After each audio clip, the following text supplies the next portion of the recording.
ഈശോ മിശിഹായ്ക്ക് സ്തുതിയായിരിക്കട്ടെ. ഇന്ന് നമ്മുടെയൊക്കെ മനസ്സിൽ ഉണ്ടാകുന്ന ഒരു ചോദ്യമാണ്, മനുഷ്യൻ ശരിക്കും ഹാപ്പിയാണോ എന്നുള്ളത്.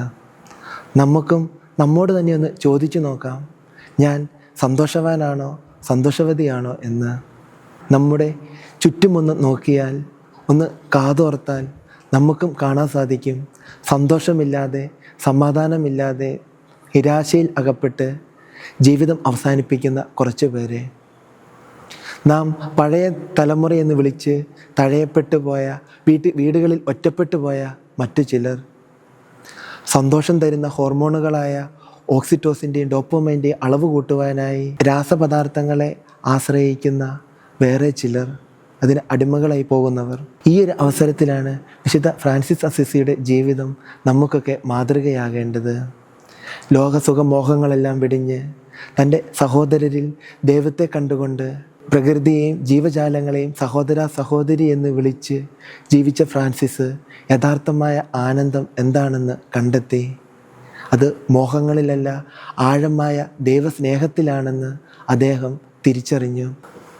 പ്രിയ സഹോദര സഹോദരി, ഫ്രാൻസിസിൻ്റെ ഈ മാതൃക നമ്മുടെ ജീവിതത്തിലും നമുക്കും സ്വീകരിക്കാം.